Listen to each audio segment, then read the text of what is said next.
Soy Marcela Portilla y este es El Contraste.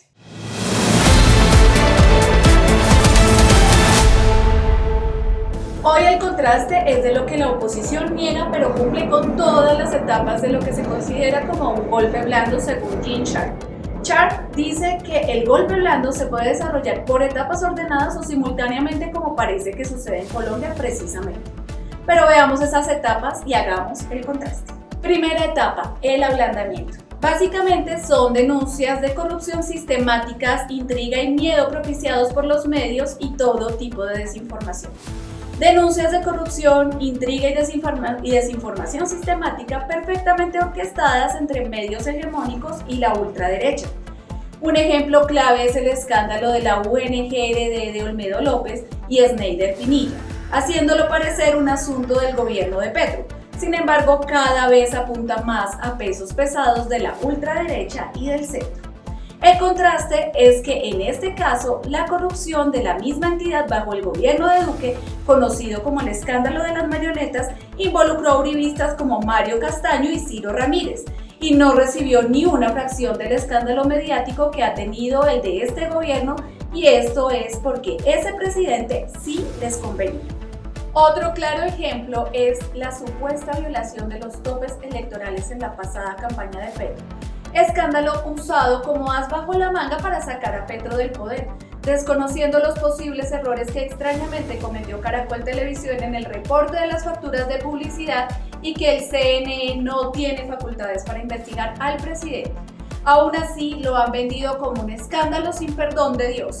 El contraste aquí aplica para los múltiples escándalos de corrupción y robos que se han destapado del gobierno de Duque. Uno de los más sonados, y para hablar del mismo tema electoral, es la participación del presunto narcotraficante Ñeñe Hernández en su campaña.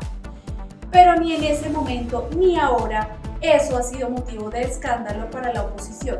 Es más, lo tienen hasta normalizado. El Ñeñe Hernández.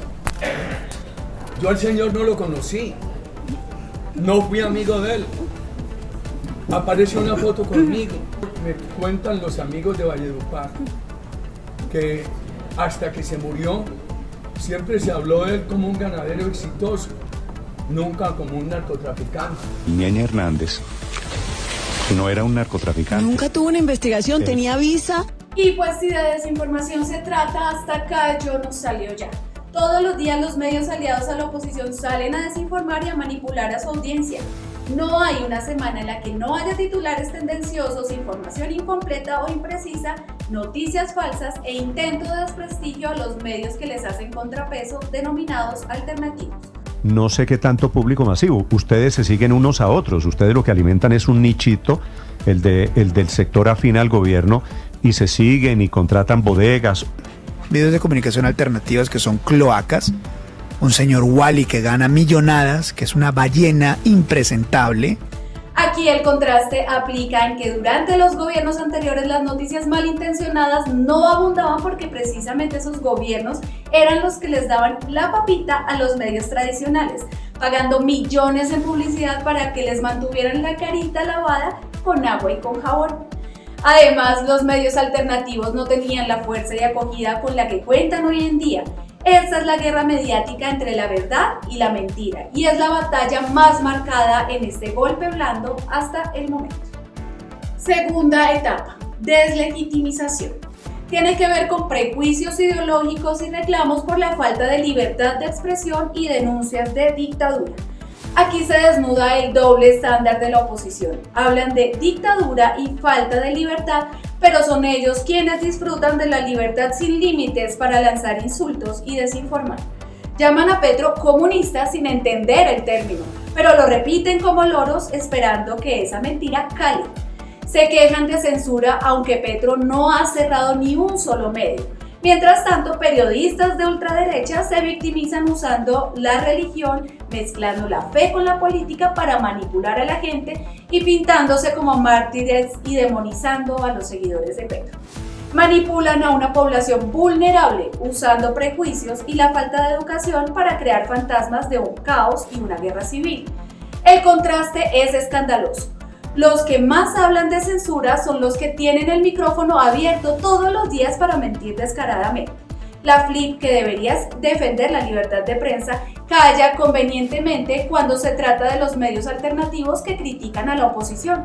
La realidad es que Petro no ha reprimido protestas, no ha clausurado medios, no ha violado derechos. Quienes insinúan que hay una dictadura son los que más gozan de libertades para hacer lo que se les da la gana, mientras acusan al gobierno de lo que no sucede. Tercera etapa, inquietud social. En esta etapa se promueven las movilizaciones, las protestas sin sentido y la toma de instituciones públicas. La oposición a Petro parece desesperada, usando tácticas de miedo y exagerando hasta el absurdo los efectos de las reformas. Convocan protestas que apenas atraen a algunos, principalmente conservadores de edad avanzada, cuyos argumentos se desmoronan en las entrevistas. Figuras públicas como María Fernanda Cabal repiten discursos alarmistas, intentando manipular audiencias y crear una falsa sensación de colapso en el país. Cabal, en un foro en Medellín, dejó claro que su objetivo es boicotear los 4 años de Petro con protestas constantes y otras cositas.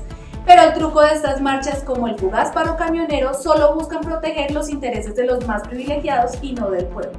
Ellos le apostaban a un estallido social con ese paro y les salió el tiro por la culata. El contraste es que durante el gobierno de Duque, las protestas masivas enfrentaron la represión brutal, violaciones de derechos humanos, abuso policial y muertos. Petro, en cambio, ha respetado el derecho a protestar y ha logrado que la policía y manifestantes lleguen a acuerdos pacíficos sin represiones ni violencia. Además, las convocatorias de la oposición están perdiendo fuerza, como se evidenció en las marchas del domingo, que fueron un absoluto fiasco. Mientras la oposición quiere el colapso, la realidad es que el propio show se les está desmoronando y cada vez hay menos gente dispuesta a seguirles el juego. Cuarta etapa, desestabilización, guerra psicológica, clima de ingobernabilidad y rumores de Fuerzas Armadas desmoralizadas. Se difunden noticias y rumores de crisis económica y social que generan incertidumbre entre la población. Hablan sistemáticamente que con las reformas sociales y económicas nos vamos a volver como Venezuela, cuestionan la salud del presidente, lo acusan de ser adicto a las drogas y al alcohol y hasta ponen en duda su capacidad mental, mostrándolo como incapaz de gobernar. Insinúan que Petro tiene una mala relación con las Fuerzas Armadas, entrevistan mandos altos y tratan de manipularlos para que se muestren inconformes con su comandante en jefe. El contraste es que el país tiene la menor inflación de América Latina, la economía crece, el peso es fuerte, la canasta básica está mejorando, hay menos desempleo, ha mejorado la calidad de vida de los más pobres.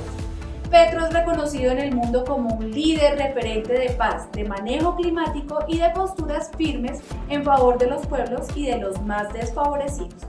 Y ha sido el presidente que mejor ha dignificado las Fuerzas Armadas. Tan es así que ahora vemos a los generales dejando en ridículo a sus entrevistadores malintencionados. La oposición se conformaba con ver a Duque disfrazado de policía o de piloto y a los congresistas con gorrita militar, pero con ganas de ver siempre a los militares y policías como carne de cañón. Quinta etapa, fractura institucional, simulación de guerra civil y aislamiento internacional, renuncia del gobierno. En esta etapa la oposición busca simular una crisis de ingobernabilidad hablando de guerra civil y promoviendo una narrativa de caos. Algunos intentan internacionalizar esta percepción buscando que Colombia se vea como un país en colapso bajo el gobierno de Petro. Se crean falsos escenarios de enfrentamientos entre ciudadanos y se exagera la tensión con las Fuerzas Armadas, aunque no haya señales reales de ello más allá de las bravuconadas de unos cuantos. El contraste es brutal. Mientras hablan de una supuesta fractura institucional, Petro no ha cerrado ni una sola institución, no ha despedido jueces ni ha manipulado el Congreso para sus fines. El gobierno sigue funcionando, el país está en marcha y paradójicamente los que gritan fuera Petro son los que disfrutan de la libertad total para insultar y desinformar sin ninguna consecuencia. Lo irónico es que mientras la oposición disfrutaría el aislamiento internacional, Petro ha fortalecido relaciones con países clave recuperando el diálogo con Venezuela, impulsando agendas con Estados Unidos y con Europa. La oposición quiere el caos, pero se enfrenta a una realidad donde el gobierno sigue adelante a pesar de los intentos desesperados para hacer caer su legitimidad. Los que realmente parecen desestabilizados son ellos. Hasta aquí el programa de esta semana. Nos vemos la próxima semana.